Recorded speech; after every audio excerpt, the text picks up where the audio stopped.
우리가 살아가는 세상이 불확실한 것이라고 하는 것을 새삼 깨닫게 되는 한 주간이었습니다.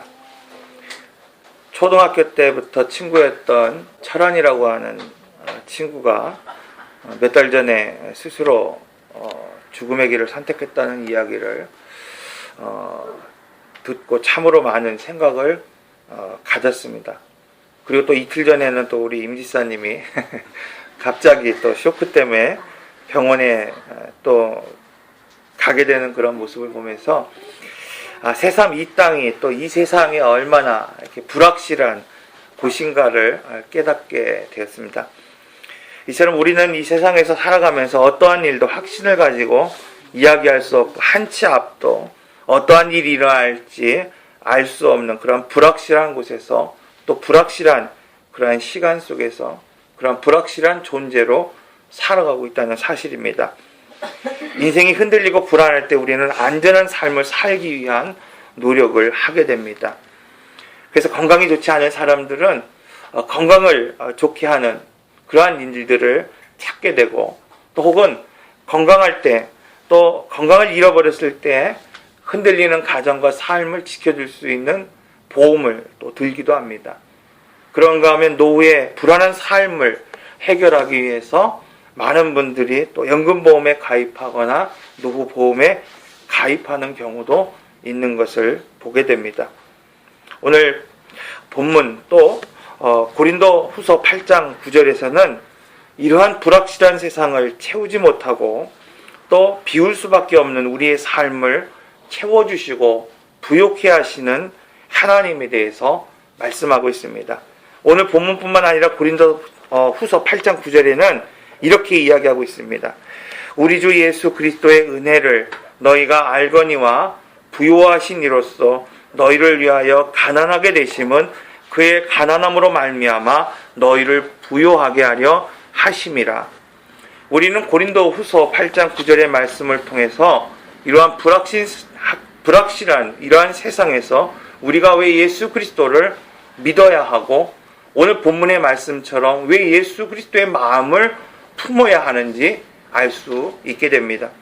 오늘 빌립보서는 빌립보 교회가 바울이 감옥에 갇혀 있을 때에 성도들 간에 서로 마음이 찢어지는 아픔을 겪고 있는 그러한 상황에서 쓰여진 편지라는 것을 알고 있습니다.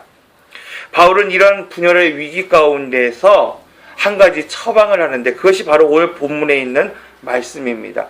즉 분열되고 아파있고 상처있고 불안하고 또 불확실한 이러한 세상 가운데 살아가고 있는 그러한 빌립보 교인들에게 바울은 하나님의 말씀을 통해서 너희 안에 바로 이 마음을 품으라 말씀하고 있습니다. 여러분 여기서 이 마음을 품으라고 했을 때 이 마음은 뭡니까? 바로 곧 그리스도의 마음이다라고 말씀하고 있습니다. 그리고 6절에서 그 마음에 대해서 설명하고 있습니다. 바로 이 예수님의 마음은 근본 하나님의 본체셨지만은 하나님과 동등됨을 취할 것으로 여기지 않으시는 마음이라고 오늘 우리에게 말씀하고 있습니다. 여러분 오늘 우리가 여기서 주목해야 할 단어가 있습니다. 바로 예수 그리스도께서 하나님의 본체셨지만 하나님과 동등됨을 취할 것으로 여기지 않으셨다고 하는, 즉 취하다라고 하는 단어를 우리가 주목해야 할 필요가 있습니다. 여기서 취하다라고 하는 단어는 이 헬라어로 히르타크머스라고 하는 뜻입니다. 헬라어로 히르타크머스, 그리고 라틴어는 레스라피엔다라는 뜻이에요. 자, 이걸 해석하면 어떤 뜻이냐면은 탈취하다라는 뜻이에요. 그러니까 지금 취하다라고 하는 뜻이 원어적인 표현으로 뭐냐면 탈취하다는 거예요. 탈취하다. 근데 이 탈취하다라는 뜻이 뭐냐면 우리가 가끔 그럴 때 있잖아요. 이런 회사나 이런 데서 이렇게 잔금 자체를 해놨는데 도둑이 들 때도 있고 또 어려운 일을 당할 때도 있죠. 근데 여기서 탈취하다라는 건 뭐냐면 어렵게 무엇을 뜯고 이래서 탈취하고 훔치는 게 아니라 마치 뭐예요? 손만 이렇게 딱 닿으면 취할 수 있는 것, 탈취할 수 있는 것. 자, 이 상태를 여기서 말하고 있는 취하다라고 하는 단어의 원뜻이라는 거예요. 즉 그런 의미에서 우리가 이 성경을 다시 한번 읽어보면 어떤 의미냐면은 예수 그리스도의 마음은 어떤 마음이냐면은 예수님께서 마음만 먹으면 하나님과 동등됨을 취할 수 있는, 손만 대면 동등됨을 취할 수 있는 그 위치에 있음에도 불구하고 어떤 거예요? 동등됨을 취하지 않았다는 거예요. 근데 이제 또 이게 이제 좀 더 깊이 들어가면 이미 뭐예요? 하나님은 동등한 존재예요. 그래서 이제 우리가 이제 표현상 그렇게 하는 겁니다. 이미 동등한 존재이지만은 동등됨을 취하지 않고 뭐예요? 스스로 그것을 비워 종의 형체로 이 땅에 오셨다는 것을 말씀하고 있어요. 그래서 성경은 이 예수 그리스도를 둘째 아담이라고 말하고 있습니다. 우리가 찬양 예배 때에 첫째 아담과 둘째 아담에 대한 이야기를 나눈 적이 있어요. 전혀 모르겠다고 하는 듯한 표정으로 보고 계시는데, 첫째 아담은 누구예요? 우리가 창조 시대 때에 하나님이 처음 만든 인간을 아담이라고 말하고 있죠. 자, 왜 첫째 아담이 중요하냐? 첫째 아담 하나님께서 빚으시고 포에 생명을 불어넣으셨단 말이에요. 생기를 불어넣으셨단 말이에요. 그러니까 뭐예요? 육체가 생명이 되었다라고 말하고 있어요.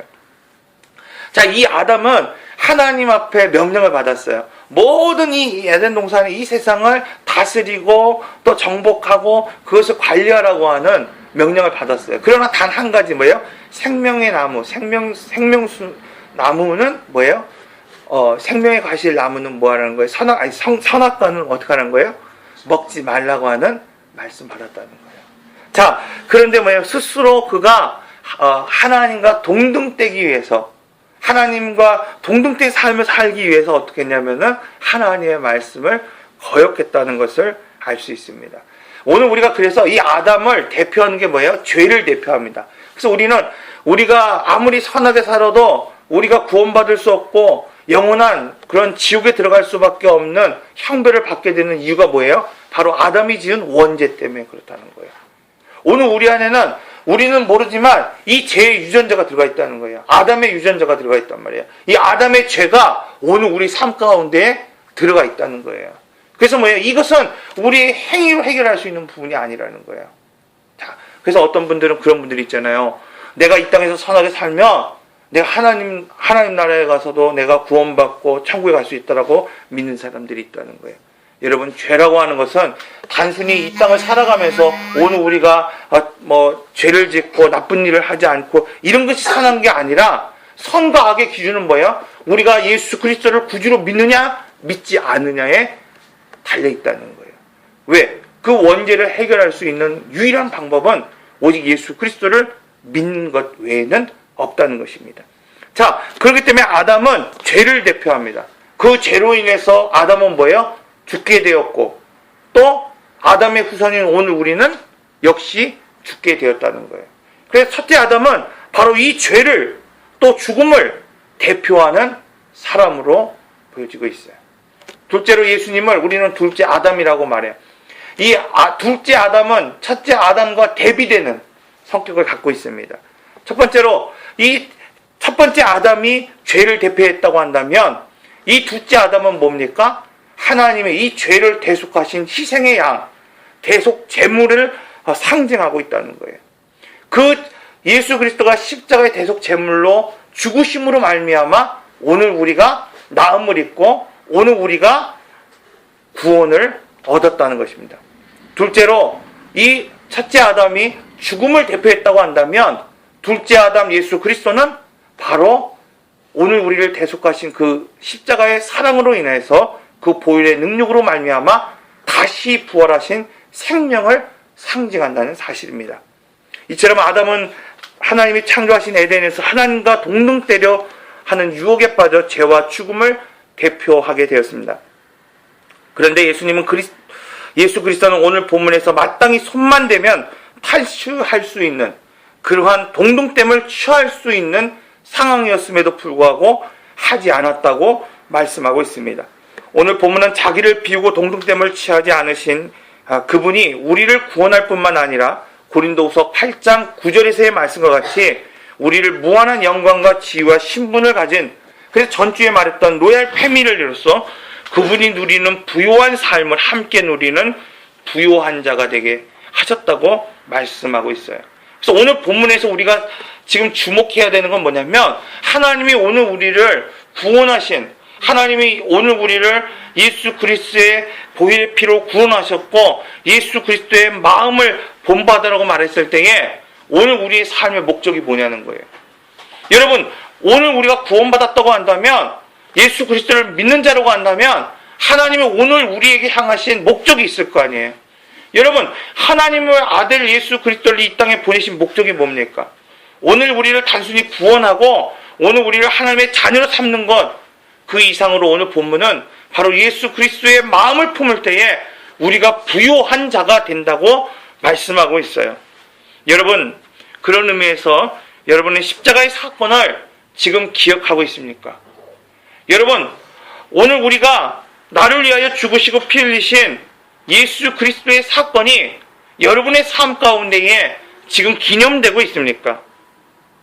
아니, 좀 더 쉽게 얘기하면은 막연하게 그냥 나는 십자가의 사건을 기억하고 있습니다, 나는 그것을 알고 있습니다, 이것이 아니라 여러분, 여러분의 십자가, 여러분의 삶 가운데의 십자가의 사건이 지금 나의 삶을 바꿔놓고 있다는 거예요. 예수를 믿지 않았을 때의 삶과 예수를 믿은 후의 삶이 지금 바뀌었냐는 거예요. 여러분, 바뀌셨어요? 바뀌었습니까? 여러분, 하나님은 이렇게 십자가에서 죽기까지 순종하신 예수님을 위대하게 반전시킵니다. 여러분, 오늘 우리가 예수 그리스도를 믿는 이유는 여기에 있는 거예요. 예수 그리스도의 죽음을 우리가 바라보며 예수 그리스도의 보혈을 바라보며 오늘 우리가 죽음을 깊이 묵상하는 이유는 여기에 있는 거예요. 왜? 죽음으로 끝나지 않았기 때문이라는 겁니다.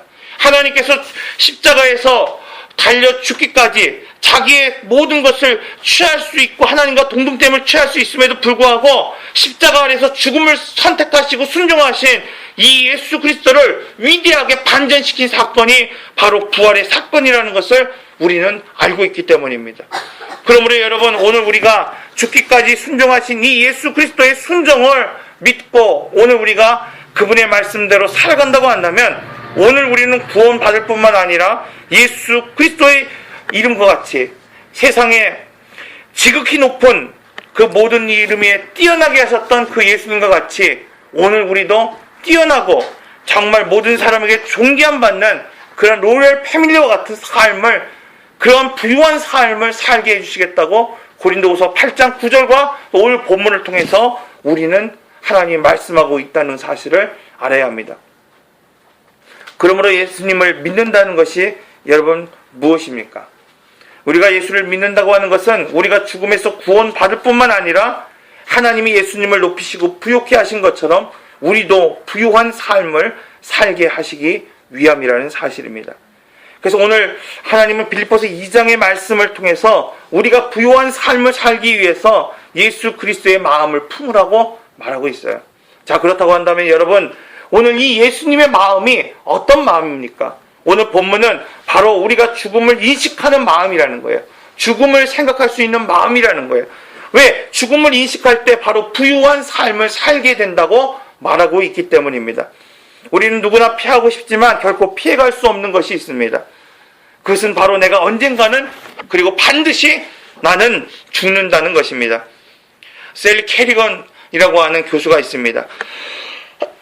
미국 예일대에서 17년간 강의했던 아주 유명한 교수예요. 이 사람은 바로 이 17년간 가장 베스트 오브 베스트, 즉 최고의 명강의를 했던 사람이 바로 이 셀 캐리건이라고 하는 교수입니다. 이 사람은 어떤 강의를 했냐면, 당신이 앞으로 3년만 살 수 있다면 무엇을 하고 살겠는가에 대한 주제로 바로 이 죽음의 문제를 가지고 17년간 강의를 했는데, 사람들이 꺼려한 이 죽음의 문제를 가지고 17년 동안 가장 유명하고 가장 저명한 그러한 교수로 이름을 날리게 됐습니다. 우리나라에서도 이분이 쓴 강의가 출간되었습니다. 그것이 죽음이란 무엇인가, 우리가 보통 정의란 무엇인가 그런 책이 있잖아요. 그것처럼 죽음이란 무엇인가가 바로 우리나라 이런 막 철학적인 문제를 갖고 있는 책이 15만 권이 팔렸다고 합니다. 여러분, 왜 그럼 사람들이 죽음에 대한 이야기를 평소에 하지 않고 껄끄럽게 여기면서도 왜 이렇게 죽음에 대한 문제에 대해서 관심을 갖게 되는 겁니까? 바로 불편한 주제이지만 이 질문을 통해서 얻을 수 있는 것이 있기 때문입니다. 여러분, 오늘 우리가 신앙생활하면서 복에 대한 이야기를 하고, 어떻게 하면 이 세상에 복을 받는 이야기를 하고, 어떻게 하면 내가 정말 이 땅 가운데 행복한 삶을 살아갈까에 대한 이야기를 듣기를 원해요. 그런 기도를 받기 원합니다. 그런 삶을 살기 원합니다. 그러면서도 뭐예요? 우리가 늘 거부하는 것이 있어요. 늘 듣기를 꺼려하는 것이 있어요. 그것은 뭐예요? 희생과 죽음의 문제라는 거예요. 그러나 여러분, 분명한 사실은 이 죽음의 문제를 통과하지 않으면 뭐요? 부활의 영광이 없다는 겁니다. 그러므로 여러분, 오늘 우리가 이 십자가의 신앙을, 이 죽음의 문제를 분명하게 대면할 수 있는 시간이 되시기를 바랍니다. 우리가 죽음의 문제를 대면할 때 우리가 어떻게 살아야 될지를 고민하게 됩니다. 무엇이 지금 이 우리 인생 가운데에 가치가 있는 삶인지에 대해서 우리는 깊이 아주 통찰할 수 있는 그러한 시간을 갖게 되기 때문입니다. 우리에게 주어진 좋은 직장, 돈, 물질, 그것은 바로 기쁨을 누리는 그냥 도구일 뿐이라는 사실을 우리는 알게 되기 때문입니다. 그 자체가 삶의 목표가 아니라는 것을 우리는 죽음을 깊이 묵상할 때 깨달을 수 있기 때문입니다. 사랑하는 성도 여러분, 우리는 종려주의를 통해서 다시 한번 이 예수 그리스도의 죽음을 기념하고 있습니다. 주님은 당신의 이 죽음을 통해서 주어진 우리의 생명, 또 우리의 삶이 바로 부요한 삶이 되기 원하십니다. 게르건 교수는 우리가 살아가는 궁극적인 목적이 그냥 살아가는 것이 아니라 3년 남았을 때 우리의 삶에 정말 궁극적인 내 인생이 어떤 삶이 되어야 될 것인가에 대한 질문을 했을 때 첫 번째, 자기 스스로가 자신을 돌보는 것이라고 말하고 있어요. 그러니까 오늘 우리의 삶의 궁극적인 목적이 어떻게 정말 이상적인 어떤 삶의 모습이 첫 번째 뭐야? 내 스스로 자신을 돌보는 것이 우리 인생의 궁극적인 목적이 된다는 거예요. 여러분, 성경은 잠언 4장 23절에서 모든 지킬 만한 것 중에 더욱 내 마음을 지키라. 생명의 근원이 이에서 남이라 말씀하시면 내 입술이 비뚤어진 말을 버리고 내 눈은 바로 보고 내 바른 행한 길을 평탄케 하여 좌로나 우로나 치우치지 말고 악에서 떠나가게 하라고 말하고 있어요. 여러분, 성경도 동일하게 무엇이냐? 오늘 우리 인생을 살아가는 데서 궁극적인 목적은 뭐냐? 나의 자신을 지키는 것이라는 거예요. 여러분, 이 세상 가운데 죄악과 악과 또 어둠의 영 가운데에서 나를 지키는 것이 궁극적인 삶의 목표가 되어야 된다라고 말하고 있습니다. 여러분, 하나님은 오늘 우리를 하나님의 성전이라고 말하고 있어요. 여러분의 거룩한 마음이라고 말하고 있어요. 그럼에도 불구하고 이 세상을 살아가면서 나를 지키지 못하는 삶을 살아가는 사람들이 얼마나 많은지 모릅니다. 쉽게 보인다고 해서 그것을 바라볼 것이 아니라, 쉽게 들린다고 해서 그것을 듣는 것이 아니라, 쉽게 그것을 느낄 수 있고 체험할 수 있고 손만 대면 그것을 취할 수 있다고 해서 취할 수 있는 것이 결코 아니라는 거예요. 여러분, 그것으로부터 나를 지키는 삶이 둘째 아담의 삶, 복된 삶이 된다는 것을 분명하게 말하고 있습니다. 여러분, 생각한다고 말하는 것이 아니라, 생각한다로 느낀 대로 행동하는 것이 아니라, 무릇 그것이 나를 지킬 수 있는 행동인가, 무릇 그것이 내 몸을 지키고 내 마음을 지키고 내 성전을 지키는 것인가를 반드시 깨달아 알라고 말하고 있어요. 그래서 그 길을 좌로나 우로나 치우치지 말고 악에서 떠나는 것이 하나님이 오늘 우리에게 주시는 궁극적인 삶의 목표라고 말하고 있습니다. 둘째로, 이처럼 우리가 죽음을 인식할 때 우리의 자신을 돌보는 그런 삶을 통해서 오늘 우리는 부요한 삶을 살아갈 수 있다는 거예요. 둘째로, 셀리건 교수는 우리에게 말하고 있습니다. 우리가 살아가는 궁극적인 목적이 둘째로 풍부하고 값진 경험으로 내 삶의 그를 채우라는 거예요. 인생에 있어서도 오늘 우리가 겪는 많은 경험들이, 폭넓은 어떤 그러한 지혜의 경험들이 얼마나 소중한지 모릅니다. 그러나 성경은 잠언 24장 3절 이하에서 이렇게 얘기하고 있습니다.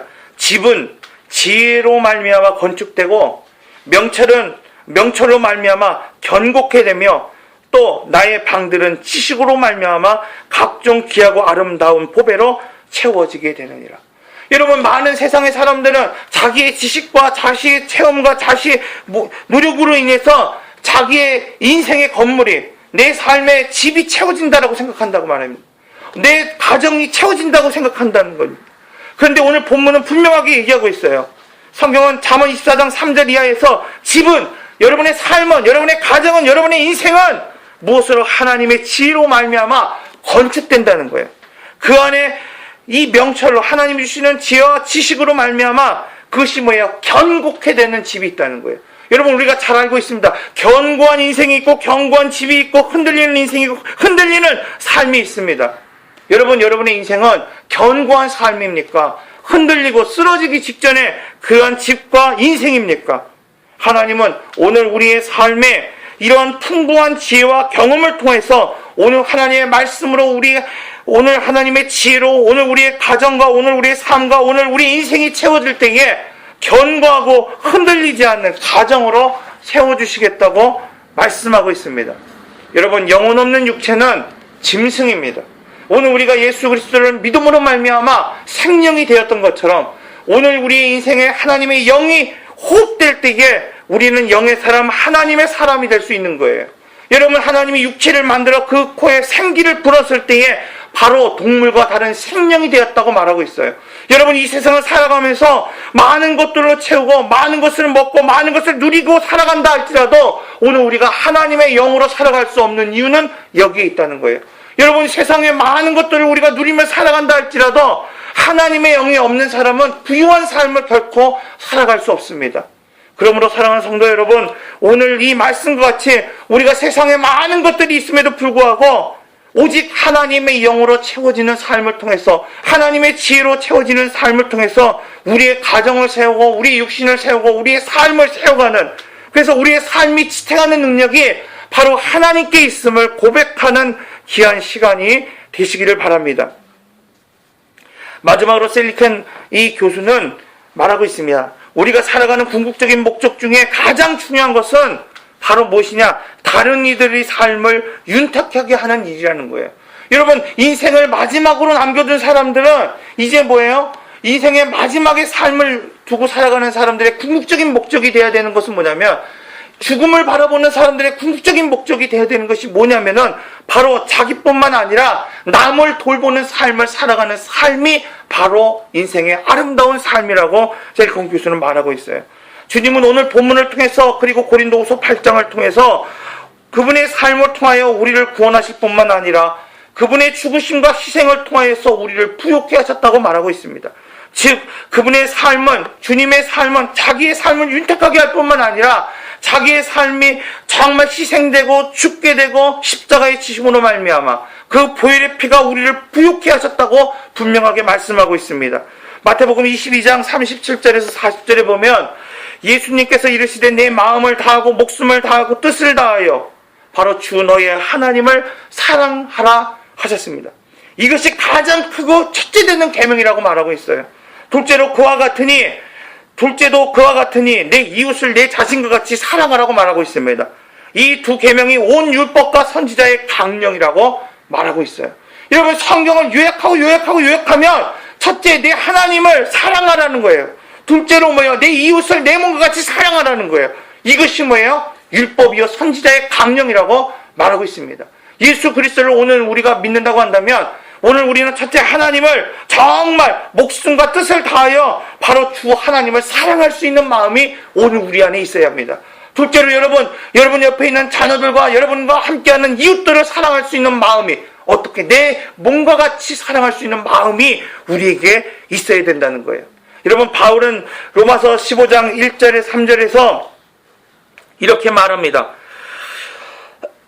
믿음이 강한 우리는, 먼저 믿은 오늘 우리는, 먼저 예수 그리스도가 그리스도인이 된 우리는 마땅히 믿음이 약한, 아직 예수 그리스도를 알지 못하거나 예수 그리스도를 모르는 자, 이 약한 자의 약점을 감당하고 자기를 기쁘게 하지 아니할 것이라. 우리 각 사람이 이웃을 기쁘게 하되 선을 이루고 덕을 세우도록 할지니라. 그리스도께서 자기를 기쁘게 하지 아니하셨나니. 뭐라고 말하고 있습니까? 믿음이 먼저 있는 사람, 믿음이 강한 사람, 먼저 믿은 그리스도인들은 믿음이 약하고 믿지 않는 이러한 세대들에게 그들의 약점을 감당하고 그들이 정말 살아갈 수 있도록 덕을 세우도록 하라는 거예요. 왜? 우리 주님이 자기를 기쁘게 하지 않았다는 거예요. 우리 주님이 마땅히 취하고 마땅히 손만 대면 그것을 탈취할 수 있음에도 불구하고 그런 삶을 살지 않고 우리를 위하여 죽으심으로 말미암아 그분은 십자가에서 피 흘렸음에도 불구하고 우리를 하나님께서 부욕해 하시고 그분은 죽으셨지만 우리는 살리셨다고 하는 것을 분명히 말씀하고 있습니다. 즉 성경의 가르침은 그리스도께서 자기의 죽음을 기쁘게 하기 위하여 취하지 아니하시고 자기를 비워 우리를 부욕해 하셨으니 예수 그리스도를 믿는 우리는 마땅히 다른 이웃을 돌보라고 말하고 있습니다. 사랑하는 성도 여러분, 이처럼 죽음을 인식할 때 우리는 새로운 관점으로 세상을 보고 새로운 신분에 맞는 부유한 삶을 살 수 있게 됩니다. 둘째로 순종하는 마음이 바로 우리를 부욕해 한다는 것입니다.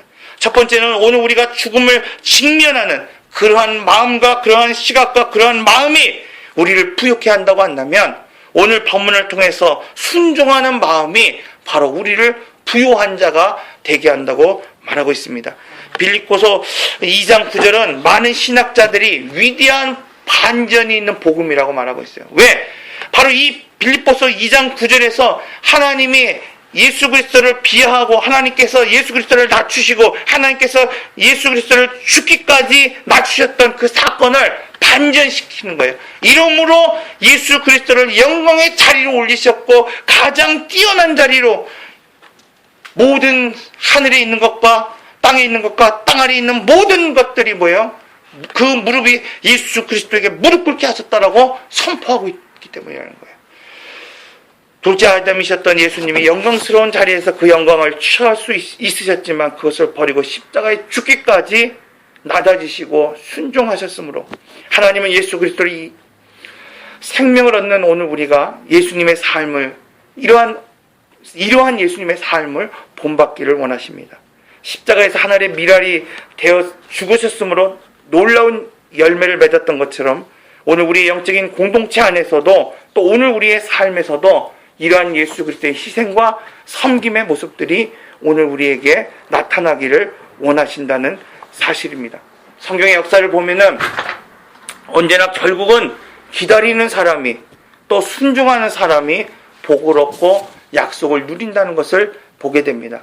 오늘 본문 10절에서 보면 하늘에 있는 자들과 땅에 있는 자들과 땅 아래에 있는 자들로 모든 무릎을 예수의 이름으로 꿇게 하셨다라고 말씀하고 있습니다. 또한 하나님께서는 장차 우리를 그 아들 예수처럼 대하시겠다고 말씀하고 있어요. 왜? 오늘 우리가 예수 그리스도를 믿으면 하나님이 우리를 구원하실 뿐만 아니라 우리를 부욕해 하신다 그랬어요. 그 약속의 말씀이 여기에 있습니다. 야고보서 4장 10절에 보면 주님께서 낮추라, 주 앞에서 낮추라, 그리하면 주께서 너희를 높이시리라. 베드로전서 5장 6절에 보면 그러므로 하나님이 능하신 손 아래서 겸손하라. 오늘 우리가 하나님의 손 아래서 겸손할 때 때가 되면 너희를 높이시라 말씀하고 있어요.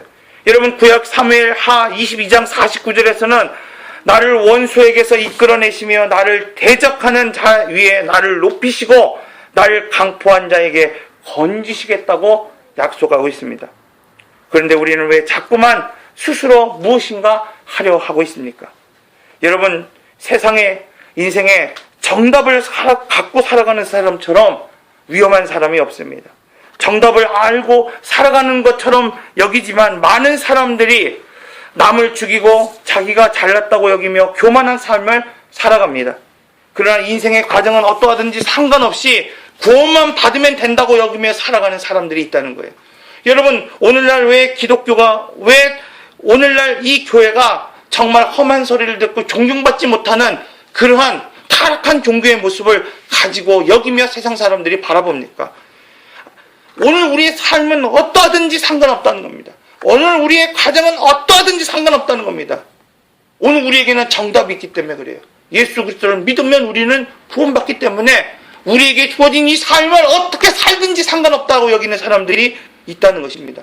그러나 하나님은 오늘 우리가 정답을 가진 사람이 아니라 해답을 가진 사람으로 살기를 원하신다는 거예요. 그래서 오늘 본문의 말씀처럼 해답을 가진 사람이 그 인생이 부욕해 된다고 하는 것처럼 하나님은 이 해답을 가진 사람이 그 과정을 해답을 풀기 위한 과정을 중요하게 여기는 것처럼 하나님이 이 땅에서 오늘 우리가 구원을 받은 이 백성으로 하나님의 자녀로 하나님의 아들 예수 그리스도를 우리 안에 보내셨던 것처럼 그 예수 그리스도를 믿는 오늘 우리가 해답을 가진 인생처럼 이 땅에서 하나하나 어려움과 힘든 과정이 있을지라도 그것을 견뎌내며 이기며 우리 인생을 살아가기를 원하신다는 것입니다.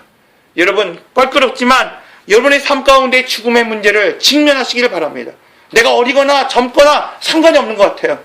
며칠 전에 사건을 보니까 이거는 상관이 없는 것 같아요. 죽음은 여러분 지금 우리의 삶 가운데 직시하고 있습니다. 특별히 우리 임 집사님 그 시간을 통해서 다시 한번 인생을 깊이 생각하고 통찰하는 귀한 시간이 되시기를 바랍니다. 오늘 우리가 그 소식을 들은 오늘 우리도 여러분의 인생 가운데 정말 내가 남은 삶을 어떻게 살아가야 될 것인가에 대해서 직면하는, 또 그것을 해결하는, 그래서 오늘 말씀과 같이 순종하는 믿음의 삶을 살아가시기를 바랍니다. 기도하겠습니다. 오늘 우리 같이 기도할 때에 오늘 말씀을 의지하면서 기도하는 시간 가지시길 바랍니다.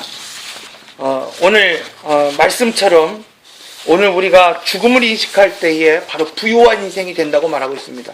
여러분, 단순히 내가 죽는다고 하는 것, 여러분 그것으로 생각에 머무르지 마시고, 내가 만약에 이제 남은 삶이 정해져 있다고 한다면 지금 내게 주어진 삶을 어떻게 살 것인가에 대해서 깊이 묵상하는 시간을 가지시길 바랍니다. 여러분, 지금까지의 나의 삶은 정말로 하나님이 원하는 그러한 부유한 삶이었는가? 아니, 정말 세상 가운데에서는 많은 것을 누리며 살았을지 모르지만 내 마음 가운데 예수의 생명도 없고 호흡도 없고 흔적도 없는 그런 겉보기에 좋은 신앙, 겉보기에 좋은 그러한 모습으로 살아갔는가? 여러분, 다시 한번 이 시간 우리가 기도하면서 하나님, 내가 예수의 심장을 가지고 살기 원합니다. 하나님, 내가 예수의 생명을 가지고 살기 원합니다. 다시 한번 하나님, 내게 주어진 이 시간을 헛되이 보내지 않기 원합니다. 여러분, 고백하는 귀한 시간 되시기를 바랍니다. 기도하겠습니다.